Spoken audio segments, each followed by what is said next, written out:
right, ready, Dayana? All right, I'll get us started, then just raise your hand and I'll try to get to as many of you as possible. Dayana, congratulations. You're into the semi-finals here. Also as a qualifier, one of the first since 1978 to do it here in Australia. Just talk about your thoughts and what you're feeling right now. Yes, thank you. As I said on court, it's nice to make a history. It's something new for me and for my generation because the last time it happened, it was a long time ago. I wasn't born yet, and it's nice. And I'm really happy to be in my first semi-finals. I was a little bit nervous, but at the same time tired. And I think I was a little bit too emotional today before my match.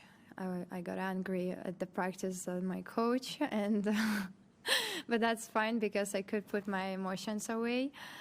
And yeah, another step is done. All right, if you'd like to get started. Scott. Yeah, congratulations. When you were going through qualifying in the early stages, did you think any of this would have been possible to go this far? I didn't think about it. I came here and I was just focusing on playing each match, on improving, and I was working on some things that is a little bit like personal, you know, and it was more associating with my head and with the way I feel on court. So I wasn't really putting the goal, you know, to go quarters, fourth round, or semis, or whatever. I was just trying to enjoy playing here. Next question, Courtney. Congratulations. Just you said you were obviously nervous and had to get a lot of the emotions out before the match.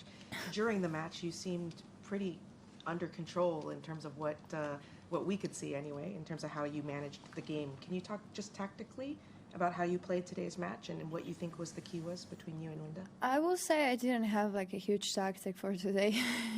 The most important thing was for me is to keep the energy up, because I had like a lot of matches here already and played a lot of sets. So, you know, you feel the tiredness and it's normal. So the main goal was just to keep the energy up and stay positive, even if I was doing sometimes stupid mistakes.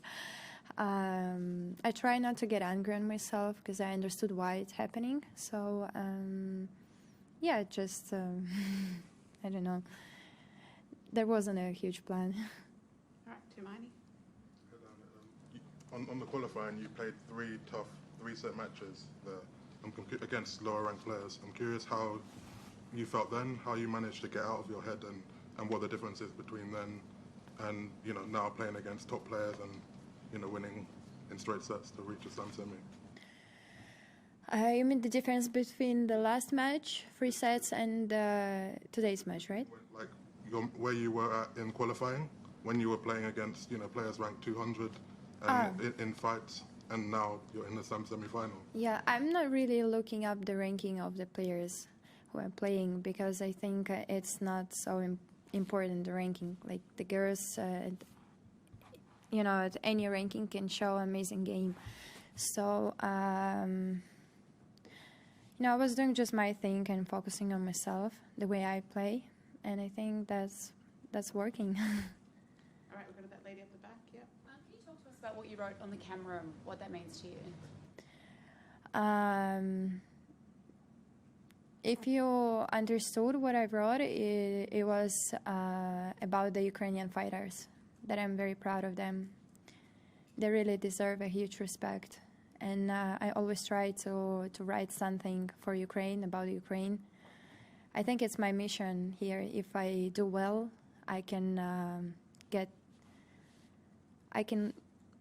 tough to express.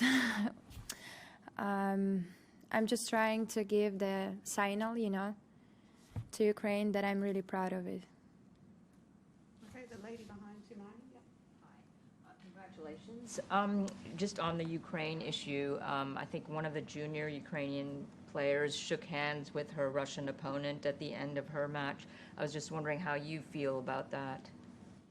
You know, Ukrainians, we have our position. We are not shaking the hands. But I think she's still a little bit young, not so experienced, and it can happen with everyone, you know. And I cannot judge her because I don't know what was in her head. So did she made this in purpose or not in purpose? I don't know. But I'm sure that she stand by Ukraine, and I'm sure that she just got too emotional and confused. Okay, Dan? You spoke really beautifully about your mother on court, and it's common, obviously, that a lot of parents would sacrifice a lot to travel with their children, but how much more difficult has it been for your mother, given what's going on back home, to be juggling all of this? Before, my parents were traveling with me a lot. Then there was some period when I was traveling alone, and that didn't really work out. I think I had the period where I wanted to feel a bit older, more responsible, and doing things just by myself. But I think in tennis it's important to have a family close to you. And when the war started, I was traveling a half year just with my sister, and my parents were at home. And it was pretty hard because he also was responsible for your younger sister. And last year, before the Roland Garros, my mother and father, they left Ukraine. They came for a couple of days to Paris to see us. And then my mother with a younger sister, they left to south of France, where she was living and practicing because she was also playing tennis. And my father was or in Ukraine, or sometimes he came to see us. So only from last year, my mother started again to travel with me for some tournaments.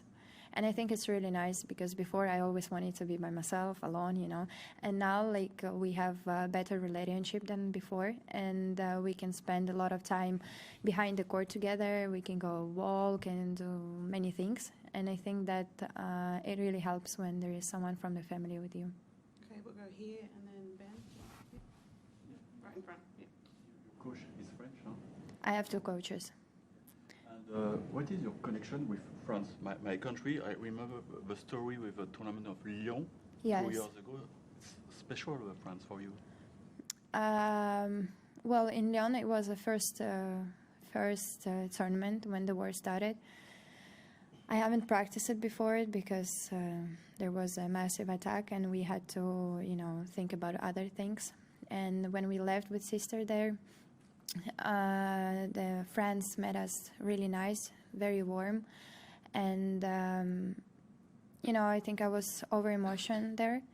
And the way I played and how I get into the finals, to be honest, I don't know how I made this, but it was a tough moment. And I mean, I like France.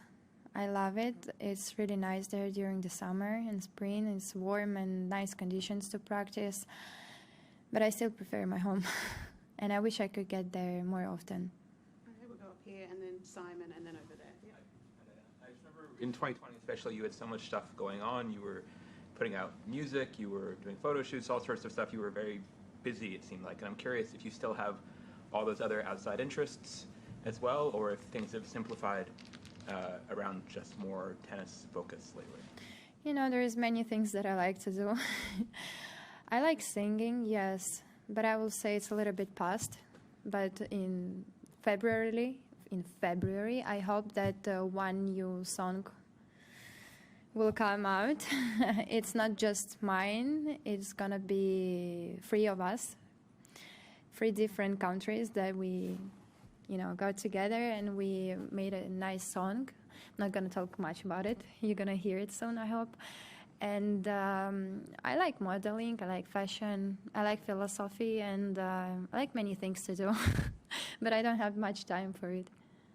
Okay, Simon? It's obviously your first semi-final of a Grand Slam. The whole place is quite different in the second week with not as many people around. Is it an unusual experience for you behind the scenes too, as well as on the court? I don't know, for me it feels same. I don't know why. It feels very comfortable and feels like at home. I had already experienced at Wimbledon when I get to the second week, but I lost 4th round there, so I couldn't really feel it, you know. How is it? And here you're that focused on the matches on the process, on the routines, that the time goes like this pretty fast. So you don't have much time to, analyze how's it and how it feels. But for sure, when everything is going to be done here, then I will have a lot of time to think about it, how I felt and the emotions I had. So for now, I'm enjoying to be here in the second week.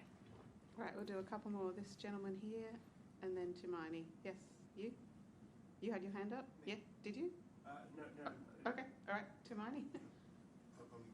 In your last press conference, you talked about how tough the last 3 years had been at times. Just wondering what the challenge was of coming back after you were cleared to play again following, the provisional ban. What the challenge was of, regaining your form and regaining your tennis and getting back to the level I'm sure you wanted to play at. The challenge? I need to think. It's a good question. I didn't ask myself that question, to be honest.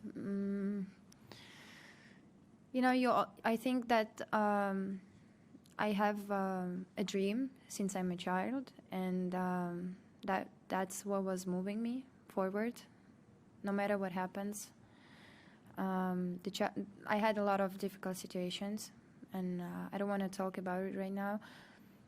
Maybe some other time I can explain it, and the story will sound completely differently. But for now, I can say is that I just, I